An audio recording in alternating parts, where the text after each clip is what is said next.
folks are heading for the end of year long holiday between schools and businesses, but still enough news in the box to keep folks like myself in business and thinking on a daily basis. Can't wind down yet because we're talking about the gas pipeline. President Buhari is looking at another $2.8 billion major gas project of his administration midterm.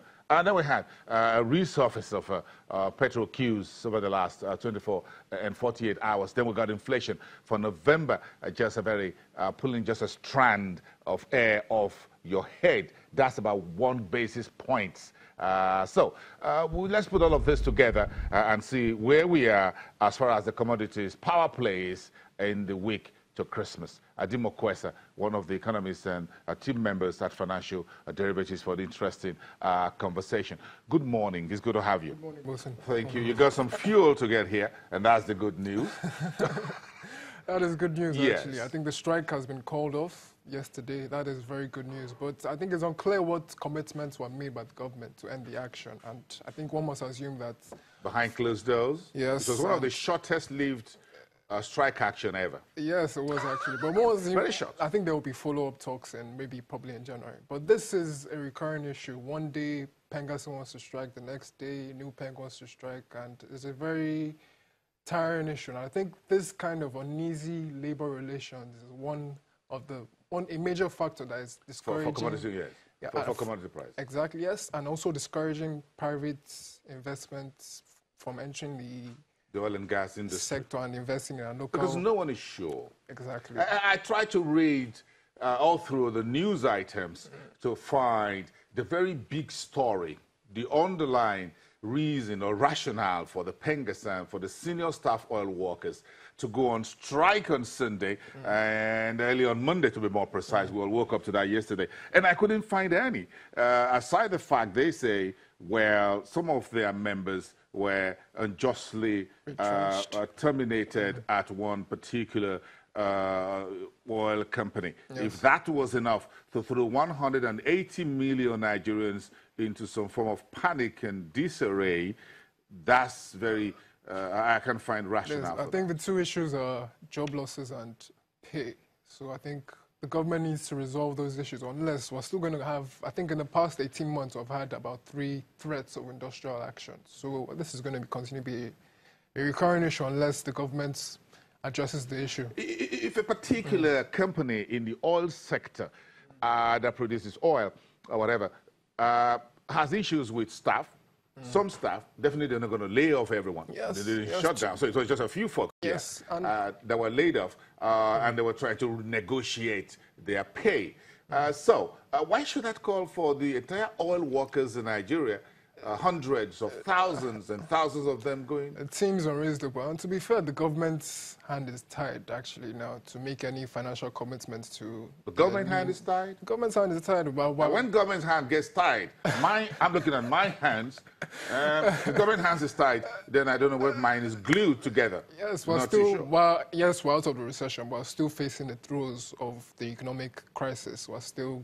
There's still not enough money. So... to address those financial commitments that all workers are facing, I don't think it will be done anytime soon. So. We need to have this conversation, Adim, yes. And the government needs to have this conversation. This administration, Buhari's administration, been able to tame the Niger Delta militants. Yes. And make them, quote unquote, happy, as it were. Yes. So they're going about some other business while they let us produce oil, right? Yes. And then we got the community's restiveness also a little bit addressed. Yes. We still have a lot more to do there. Yes. Then we got a little bit of our hands around the pipeline vandals, isn't it? Yes. Yeah, so we don't have as much as a daily or hourly reporter. They're keeping some of our oil reporters a little bit less busy here in channels because they don't have much of those vandals to be chasing about on a daily basis. So we don't have that anymore. So how come that we can't hold the Pengassan, the junior and the senior oil workers in check, while we could hold militants in place? That is $1 billion question. I just hope that the government... These are folks who wear white and black and in suits, and we can't hold them down but we could hold militants down. Yes. But maybe that's a conversation for another day. Yes, We need to find a way around it, see if the guys in the offices are more difficult to handle than the ones in the creeks. This is the burning economic issues from FDC. Lest I forget, sometimes I get carried away with other things. But the Pengassan story is also there. And then you have the $2.8 billion Ajaokuta Kano gas pipeline. What about this news do we know about this? I know where Ajaokuta really is, not too far from where I was, my parents come from. But then Kano, where's this gas pipeline going all the way from Ajaokuta to Kano, really? Well, I think the details on the pipeline are still vague at this point, yes. But I think the fact that there will be a connection from the north to the south, I think that's a very good development. Yes, Ajaokuta, because of the steel and the rolling mill there. Yes, and you have to know that one of the biggest cost elements in the gas sector is distribution and logistics. And I think there are currently about 2 pipelines now which are constructed as far back as 1978.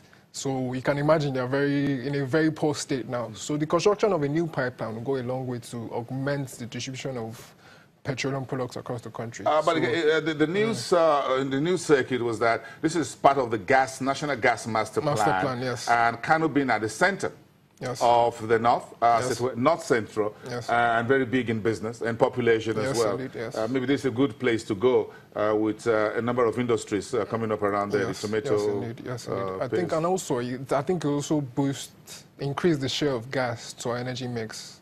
So gas is seen as a cleaner source of energy, so it's a very good development too. And also, I think I also have to know that it's coming at a time when a major milestone was reached in the power sector. I think the minister said on-grid power reached an all-time high of slightly above 5,000 megawatts, so it's a very big development. And I think you have to give credit to where credit is due.